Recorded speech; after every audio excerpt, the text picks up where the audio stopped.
अस्सलामुअलैकुम। आज की इस वीडियो में हम देखेंगे कि हम किस तरह से एडिटिव साइफर की इंक्रिप्शन और डिक्रिप्शन परफॉर्म कर सकते हैं। बहुत ही इजी सा मेथड है ये। यहाँ पे हमारे पास लिखा हुआ है एनक्रिप्शन फार्मूला, और एनक्रिप्शन फार्मूले में हमारे पास कुछ टर्म्स हैं जिसको हम पहले देख लेते हैं। जिसमें हमारे पास सी है वो रिप्रेजेंट कर रहा है साइफर टेक्स्ट को, जिसमें हमारे पास पी जो है वो रिप्रेजेंट कर रहा है प्लेन टेक्स्ट को, और जो के है वो रिप्रेजेंट कर रहा है हमारे पास यहाँ पे की को।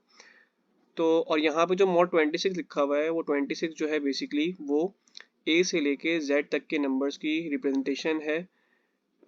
ए से लेके जेड तक के अल्फ़ाबेट्स की जो रिप्रेजेंटेशन है, और यहाँ पे हमारे पास ए को हम रिप्रेजेंट करेंगे 0 नंबर से, एंड सो ऑन करते करते हम यहाँ पे लास्ट में जो हमारे पास नंबर आएगा वो आएगा जेड के ऊपर हमारे पास 25। तो बहुत आसान सी इसकी इंक्रिप्शन होती है। चलें इसको सॉल्व करते हैं।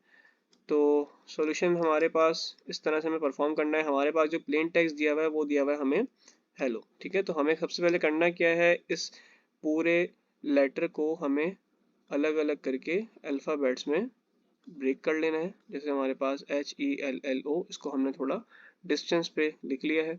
अब सिंपल से करना क्या है, हमें हमें जो हमने यहाँ पे चार्ट बनाया है पूरा 0 से लेके 25, तो हमने जो अल्फ़ाबेट्स को रिप्रेजेंट किया है उस चार्ट में हमें देखना है कि एच की पोजीशन जो है वो कौन से नंबर पे है। तो हमारे पास यहाँ पे जो एच की पोजीशन है वो यहाँ पे आपके पास शो हो रहा है कि हमारे पास जो एच आ रहा है वो आ रहा है 7 पोजीशन पे। इसी तरह से जो ई है उसकी पोजीशन हमारे पास 4 नंबर पे है। इसी तरह से जो एल है उसकी पोजीशन हमारे पास 11 नंबर पे है। अगेन एल है, उसकी पोजीशन 11 पे है, और जो लास्ट में हमारे पास ओ है उसकी पोजीशन हमारे पास 14 नंबर पे है। अब क्योंकि हम यहाँ पे एडिटिव साइफर पढ़ रहे हैं तो एडिटिव साइफर नाम से ही वाज़ेह है कि हमें इसमें कुछ ना कुछ ऐड करवाना पड़ेगा। तो जो हमारे पास यहाँ पे की मौजूद है उस की को हमें इन अलग अलग नंबर्स में ऐड कराना है। इस तरह से ये जो की है वो अलग अलग नंबर्स में ऐड हो जाएगी। 7 + 3 जो है हमारे पास 10 बन जाएगा। 4 + 3 जो है वो हमारे पास 7 बन जाएगा। 11 + 3 जो है वो हमारे पास 14 बन जाएगा। अगेन 11 + 3 14, एंड 14 + 3 हमारे पास बन जाएगा 17।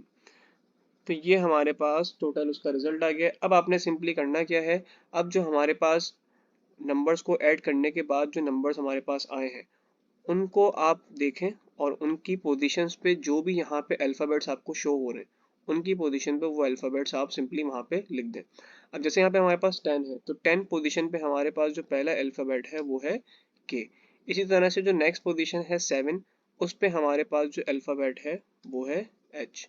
इसी तरह से 14 पे हमारे पास है ओ, अगेन 14, अगेन ओ, फिर लास्ट में हमारे पास है 17, और उसकी जो हमारे पास उस पे 17 पोजीशन पे जो हमारे पास अल्फ़ाबेट है वो है आर। तो सिंपली हमारे पास ये क्रिएट हो गया है साइफर टेक्स्ट, ठीक है, सिंपल सा। अच्छा, अब इसमें हमने मॉड 26 क्यों परफॉर्म नहीं किया, देखें।